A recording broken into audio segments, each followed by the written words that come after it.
This might hit close to home. Watch until the end. You may see a part of yourself here. I hadn't touched the invitation since it arrived 3 weeks ago. Just left it there, propped against the lamp on my desk, its cream-colored edges curling slightly from the sea air that drifts through my apartment windows. Even now, as I slip it into my jacket pocket, I can feel its weight, heavier than paper has any right to be.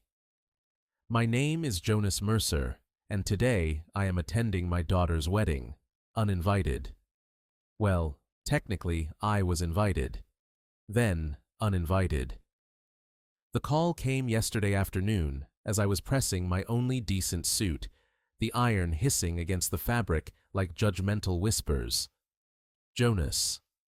Clarissa's voice, still capable of turning my name into something that sounds like a mistake. Evelyn doesn't want you there.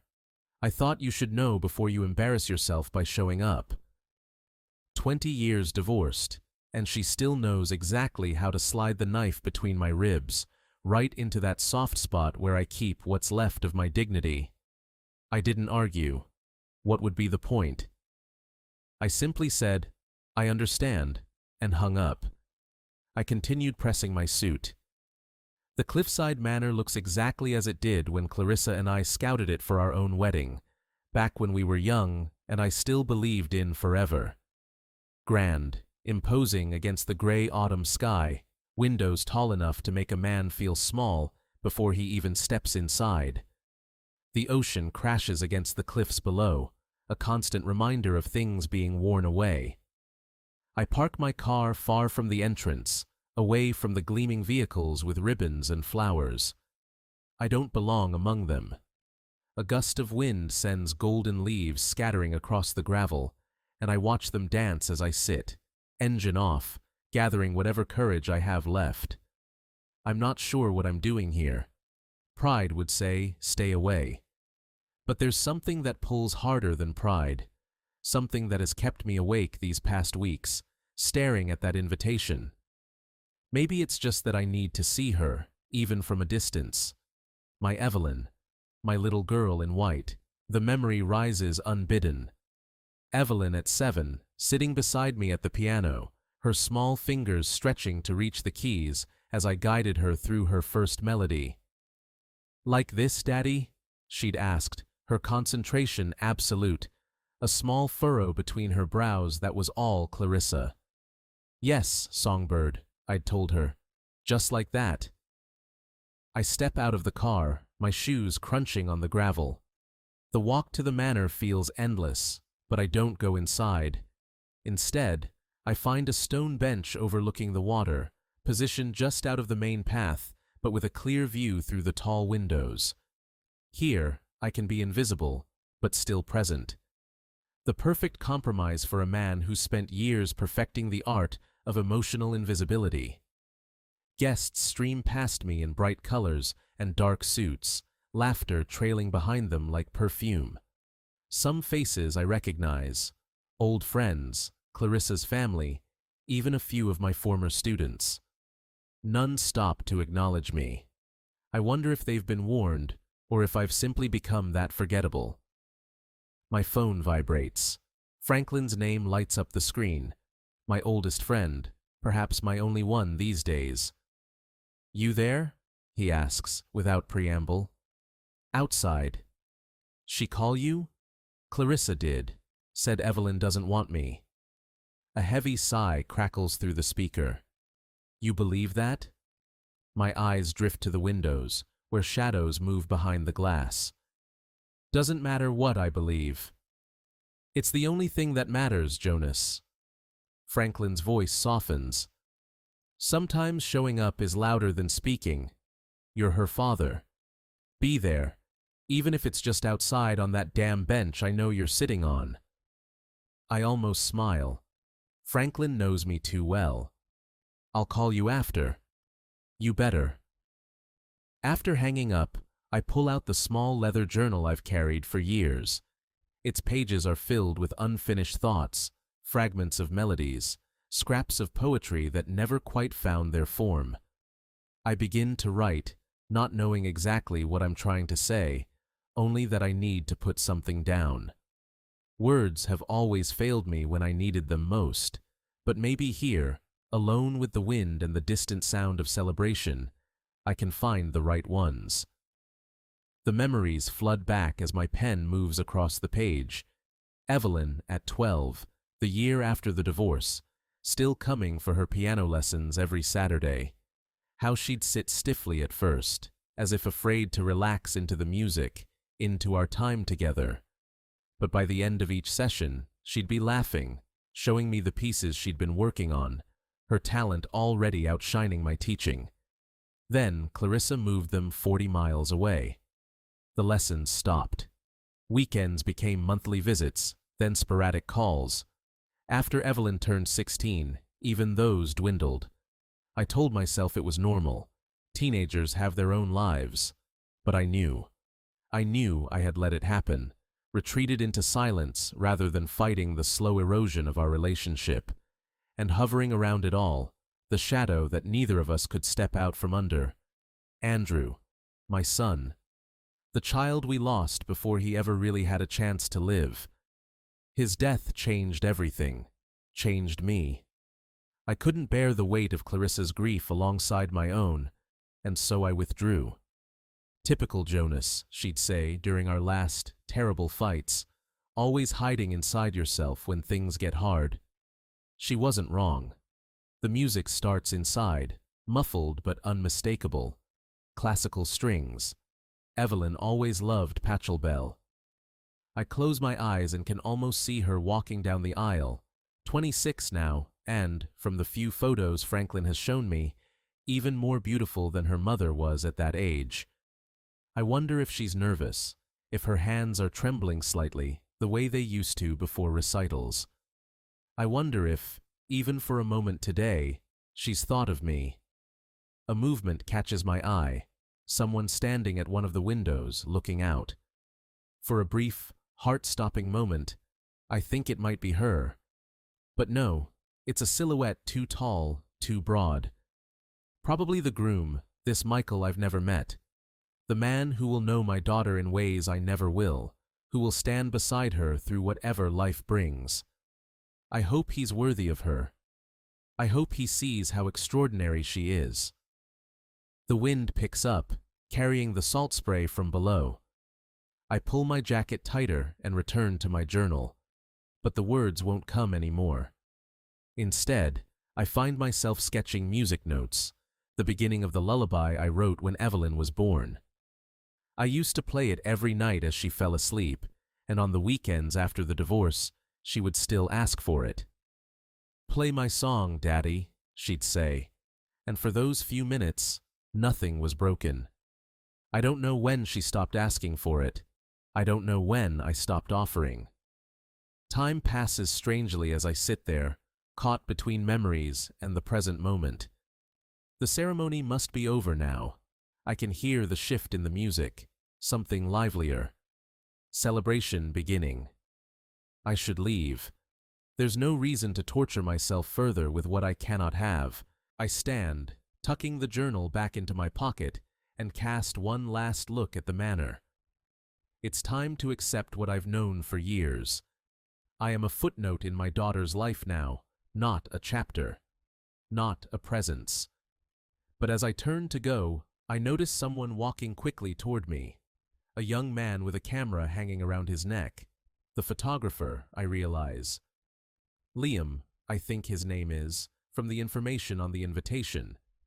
He's scanning the area, clearly looking for someone. His eyes find mine, and there's a moment of recognition that surprises me.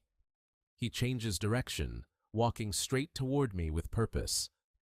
"Mr. Mercer?" he asks, slightly out of breath. I nod, confusion keeping me silent. "I'm glad I found you. I was afraid you might have left already." He glances over his shoulder, then reaches into his pocket and pulls out a folded piece of paper. "She asked me to give you this, discreetly." My hand trembles slightly as I take it. "Evelyn?" He nods once, expression serious but kind. "She saw you from the window, before the ceremony." Before I can ask anything more, he's backing away. I should get back inside. They'll be cutting the cake soon. And then I'm alone again, staring at the folded paper in my hand. With fingers that feel numb and clumsy, I unfold it slowly. One line, in Evelyn's handwriting, a hand I haven't seen in years, but would know anywhere. Words that stop my breath cold. I couldn't say it in front of her, but I wanted you here. My eyes refused to leave those words, as if looking away might make them disappear like sea foam on the shore. I couldn't say it in front of her, but I wanted you here. I read them again, breath catching in my throat. Then again, tracing each letter with my gaze, searching for hidden meanings, for the truth behind what seems impossible. She wanted me here. The paper trembles in my hand. Or perhaps it's my hand that trembles. Around me, the world continues. The distant laughter from the reception, the wind combing through autumn leaves, the rhythmic crash of waves against the cliffs below. But I am suspended in this moment, tethered to 9 words that have just rewritten everything I thought I knew. I can't stay here, not on this bench where anyone might pass by and witness whatever is happening to me. I need space, air, somewhere to make sense of this earthquake inside my chest. My legs carry me without conscious direction, down the stone path that winds along the cliffside toward the small stretch of beach below. This beach. Of course my feet would bring me here. I remember it instantly, though it's been, 15 years? The summer Evelyn was 11, one of our weekend visits after the divorce. I'd brought her here to skip stones across the calm morning water. "It's all in the wrist, songbird," I'd told her, demonstrating the flick that sent a flat stone dancing across the surface. She'd been determined to master it, spending hours selecting the perfect stones and practicing her technique until she could make a stone skip 5 times, her personal best. Her delighted laughter still echoes in my memory, a sound I'd almost forgotten I once knew by heart. Now, I'm alone on that same stretch of sand, the tide lower than it was then, revealing darker, wet stones scattered with shells. I sink down onto a large rock, my body suddenly heavy with the weight of years and unspoken words. The note is still clutched in my hand, its edges softening from the moisture in the air. Carefully, I fold it again and tuck it into my breast pocket, close to my heart. I want to believe her. God, how I want to. But doubt creeps in like the incoming tide. If she wanted me here, why the call from Clarissa? Why let me believe I wasn't welcome? The answer comes with the next wave. Clarissa. Always Clarissa, standing between us with her perfectly reasonable objections, her justified anger, her unshakable certainty that I was the villain in our story. And perhaps I was. Perhaps I am. A memory surfaces. Evelyn at 16, her first major piano recital at the new school. I'd promised to be there, had even bought a new tie for the occasion. But when the day came, I found myself sitting in my car in the parking lot, unable to move. The thought of seeing Clarissa, of navigating the cold politeness between us, of trying to claim space as Evelyn's father when I barely felt like one anymore, it paralyzed me. I drove home without ever entering the building, called the next day with some excuse about car trouble. Evelyn had said it was fine, but there was a new distance in her voice that hadn't been there before. It was the first major promise I broke to her. It wouldn't be the last. The custody battle had been brief, but brutal. Clarissa had made her case with precision. I was emotionally unavailable, increasingly withdrawn after Andrew's death, unreliable. The court agreed with her assessment. I didn't fight hard enough, another failure Evelyn surely remembers. After that, our relationship existed in the in-between spaces. Holiday phone calls that grew shorter each year, birthday cards with careful, neutral messages, the occasional update passed through Franklin, who remained friends with both of us somehow.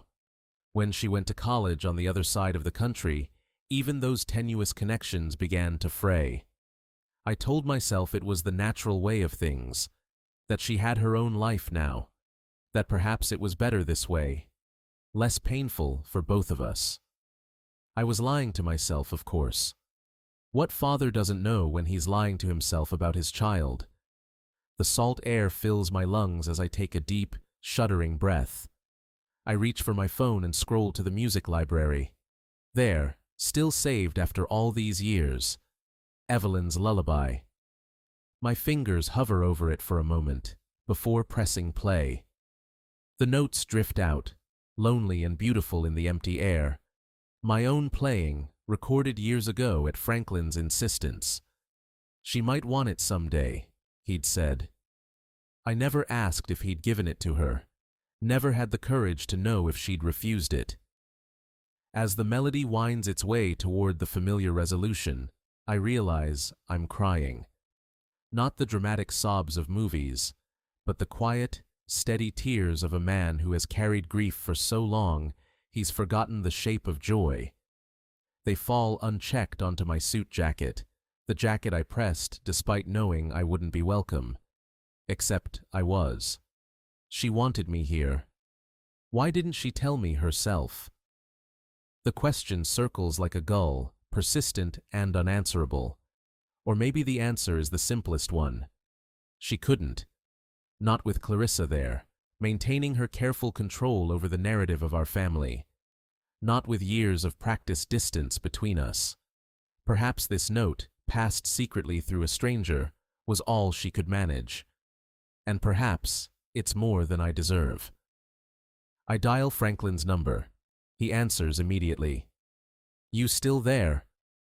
His voice is cautious, prepared for the worst. "She sent me a note," I say, the words still unbelievable, even as they leave my mouth. "Evelyn. She asked the photographer to find me." "What did it say?" His usual bluntness softens with curiosity. "That she wanted me there." My voice breaks on the last word. That she couldn't say it in front of Clarissa, but she wanted me.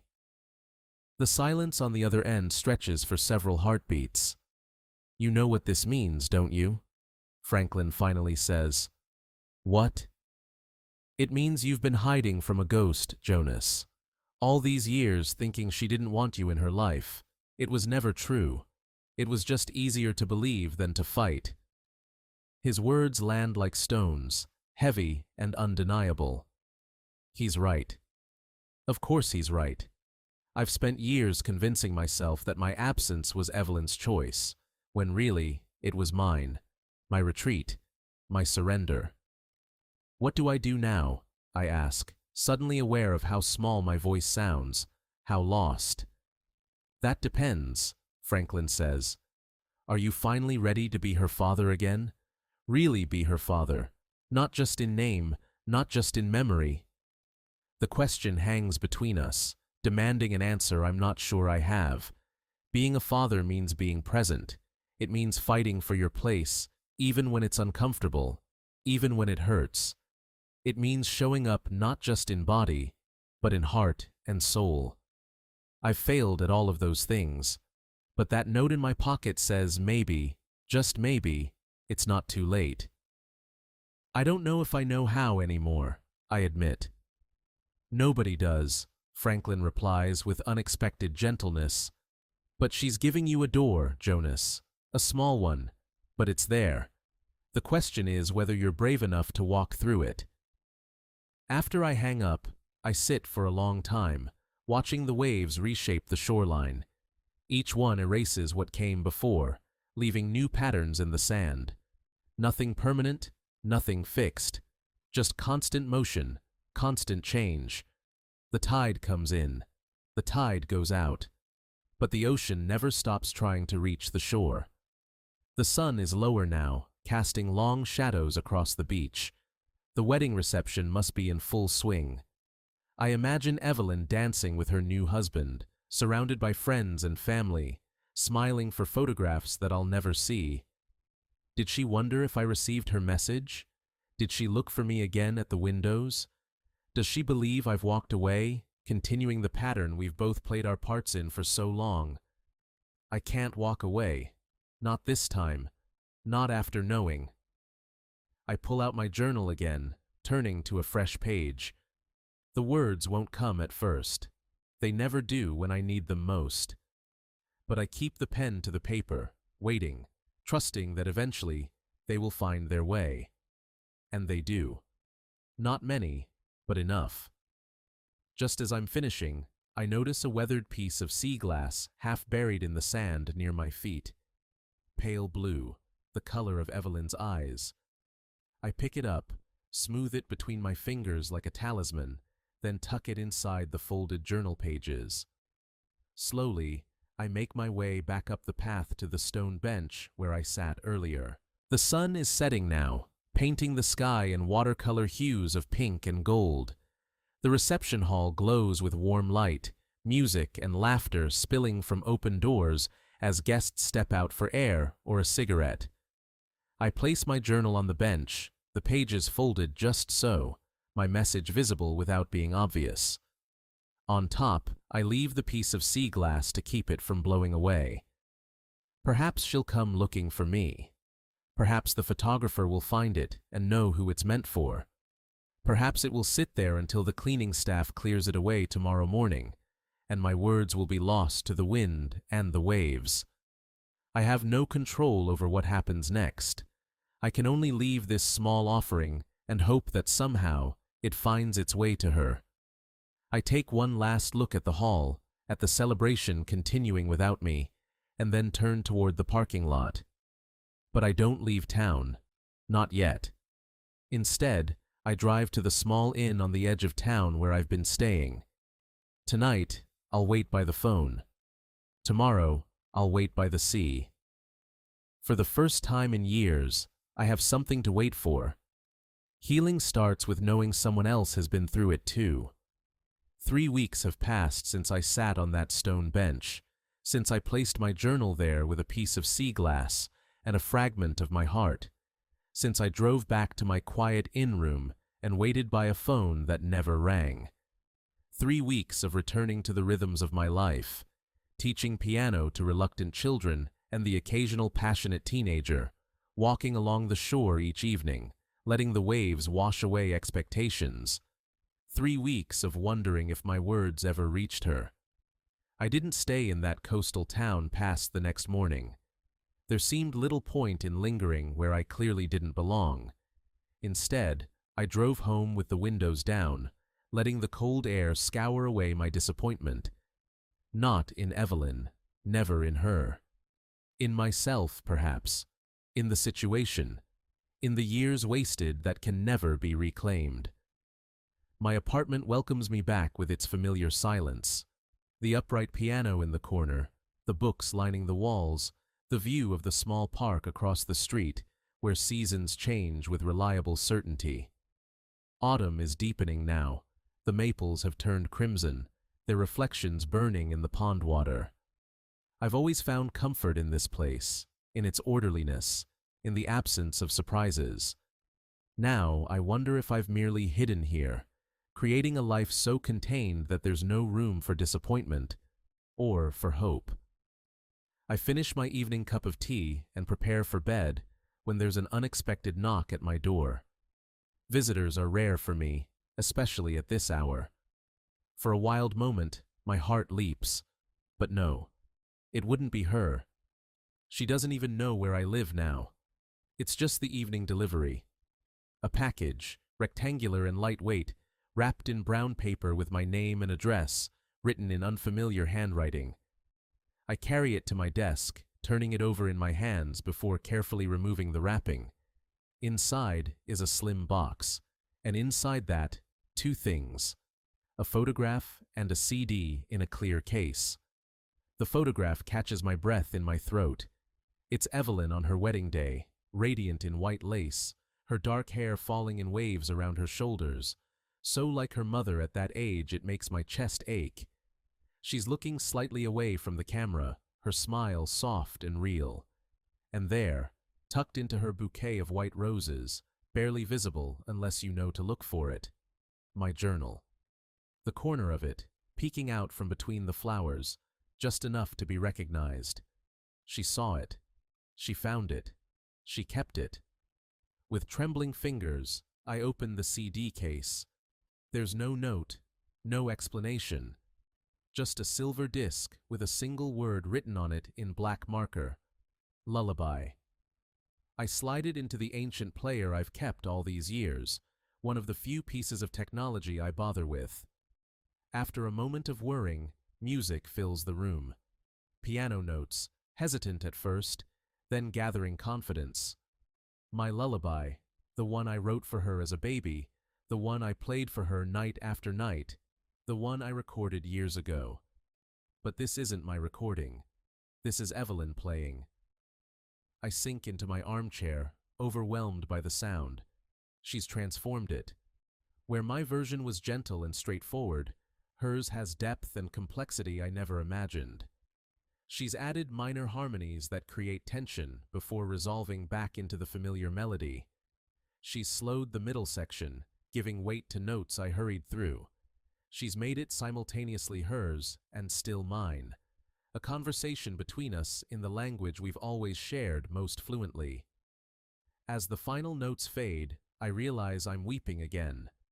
Not from sadness this time, but from something harder to name. Recognition, perhaps. The sense of being known, even across the distances we've built between us.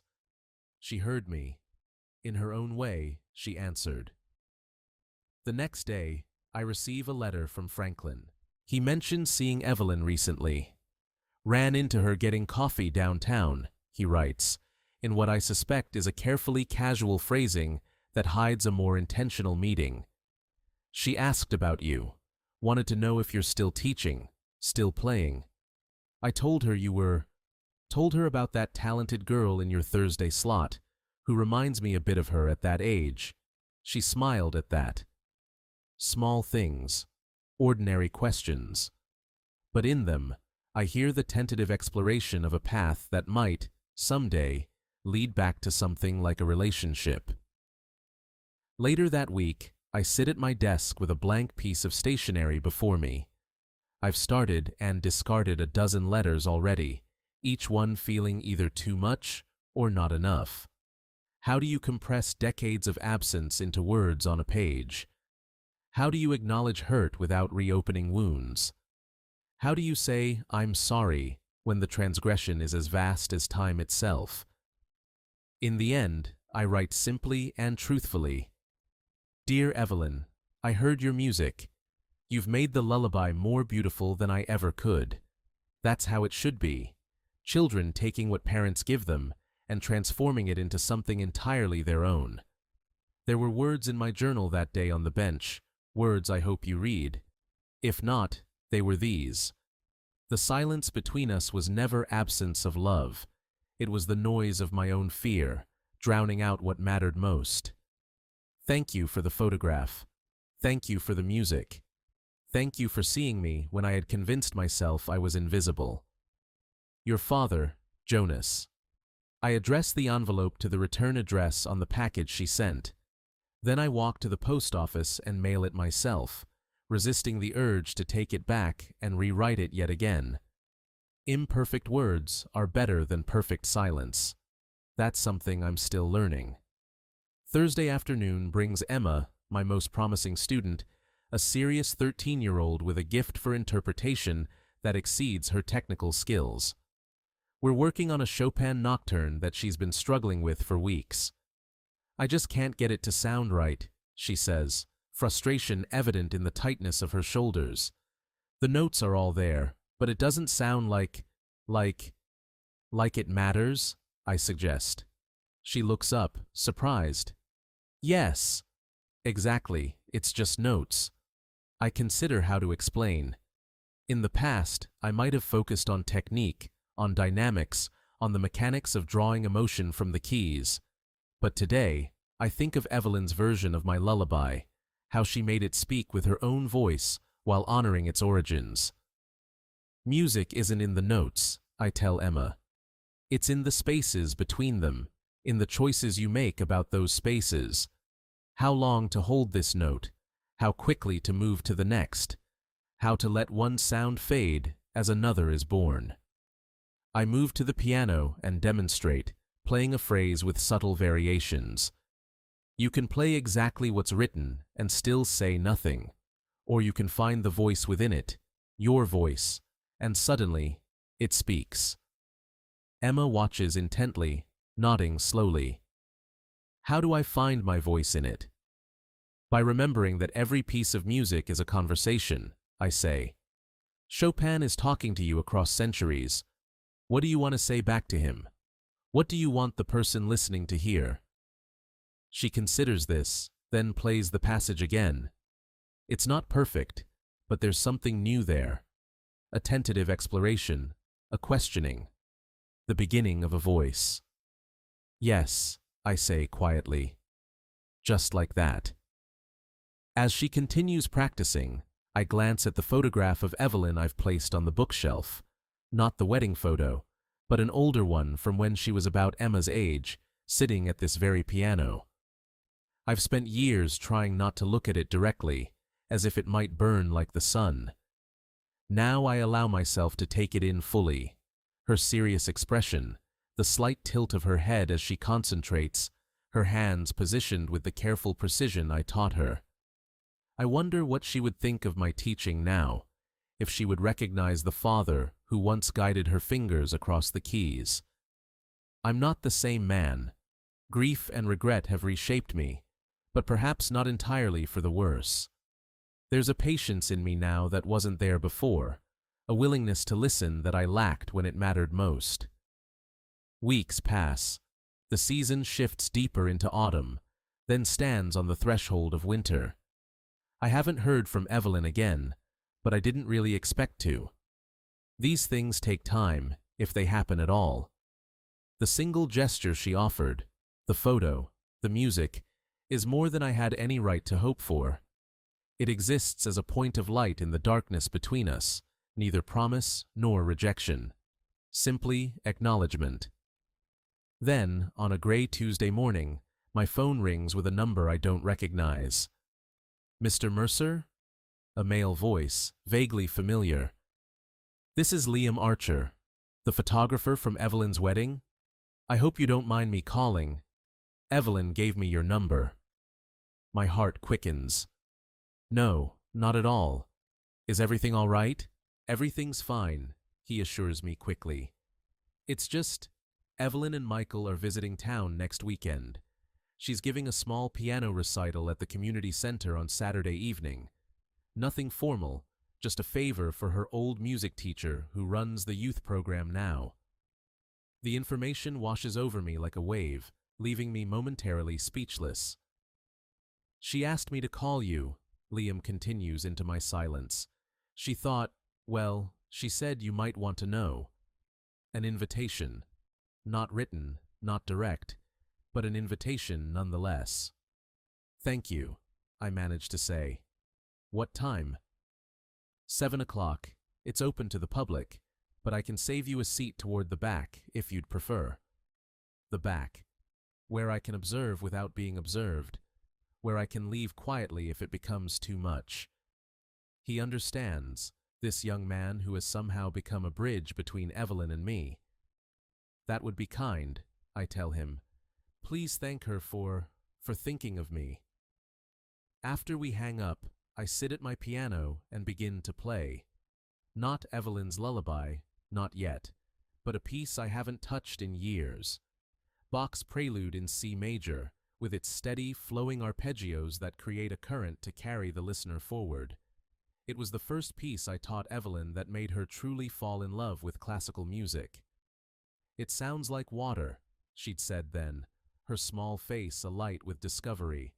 Like a river that knows exactly where it's going. I was never that certain, not about anything, but I know where I'll be on Saturday evening. In the back row of a community center, listening to my daughter speak in the language we once shared. Not reconciliation, not yet, but a beginning, perhaps, a possibility. On Saturday, I dress carefully, not formally, but with attention. I arrive early and find Liam waiting outside as promised. He leads me to a seat in the last row, slightly to the side, where the angle of the stage lights will keep me in shadow. She's nervous, he tells me quietly. Not about playing, she never gets nervous about that, but about all of this. He gestures vaguely, encompassing the room, the audience, me. I understand, I say, and I do. Some emotions are too big, too complicated to face head-on. Sometimes you need to approach them sideways, through metaphor, through music, through gestures that say what words cannot. The hall fills gradually. I recognize a few faces, former students, parents of students, figures from the community I once knew well. None acknowledge me, though whether from respect for my privacy or simple failure to recognize the older, grayer version of the man they once knew, I can't say. The lights dim. A polite hush falls over the audience. And then Evelyn walks onto the stage, elegant in a simple black dress, her hair pulled back now in a style that reminds me painfully of Clarissa in her more formal moments. She takes her seat at the piano, adjusts the bench with practiced movements, and places her hands in her lap for a moment of centering. I can see her profile clearly from my angle, the straight nose, the determined set of her chin. She's 30 now, no longer the girl who left for college, certainly not the child who once sat beside me learning scales. She's a woman with a life I know almost nothing about, with experiences and skills and relationships formed entirely outside my orbit. And yet, when she begins to play, I know her completely. Her program is varied, some classical pieces, some modern compositions, even a jazz arrangement that showcases a playful side I never knew she had developed. Each piece reveals another facet of who she's become as a musician, as a person. I listen with my whole being, trying to hear the conversation she's having with the composers, with the audience, perhaps even with herself. For her final piece, she pauses, looks out at the audience, though not, I think, trying to find me in the shadows. "I'd like to close with a composition very special to me," she says, her voice clear and steady. "It was written for me when I was born, by someone who taught me that music isn't just about the notes you play, but about what you're trying to say with them. I've adapted it over the years, finding new meanings in it as I've grown. It's called, simply, Lullaby." And then she begins to play our song. Not exactly as it was on the CD she sent me, but with new variations, new explorations. In her hands, the simple melody I composed becomes a complex emotional landscape, nostalgic in places, questioning in others, occasionally resolving into moments of pure, uncomplicated joy before venturing back into minor keys that speak of loss and longing. It's the most honest conversation we've had in years, conducted without a single word. When the final notes fade, there's a moment of complete silence before the applause begins. I join in, my hands coming together softly at first, then with increasing certainty. She stands to acknowledge the audience, bowing gracefully, accepting the appreciation with a smile that transforms her serious face. She doesn't look for me. I don't approach the stage afterward. We're not ready for that yet, either of us. But as I slip out quietly while the crowd is still dispersing, I feel something shift inside me. A knot loosening, a door opening just a crack to let in light. Back at my apartment, I sit at the piano again. Without hesitation, I begin to play, not the original lullaby, but Evelyn's version of it, as best I can recreate from memory. My fingers stumble over her more complex harmonies, unused to the patterns she's created. But I persist, trying to hear the conversation from her side, to understand what she's been trying to tell me all along. Halfway through, I realize I'm smiling. There's still pain there, still regret for all we've lost. But there's also this, music traveling back and forth between us like light between distant stars. Not everything is broken. Not everything is lost. What remains is enough to build upon. Note by note, moment by moment, we might find our way back to each other. Not to what was, that's gone forever, but to something new, something honest, something that honors both who we were and who we've become. I play her lullaby again, this time adding my own response to her variations.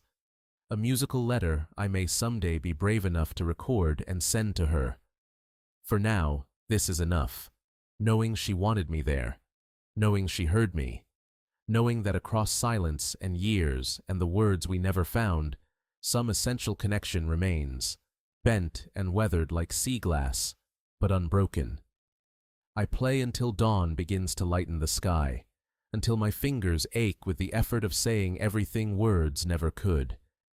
And in the quiet that follows, I find something I thought I'd lost forever. Peace. Not perfect, not complete, but real.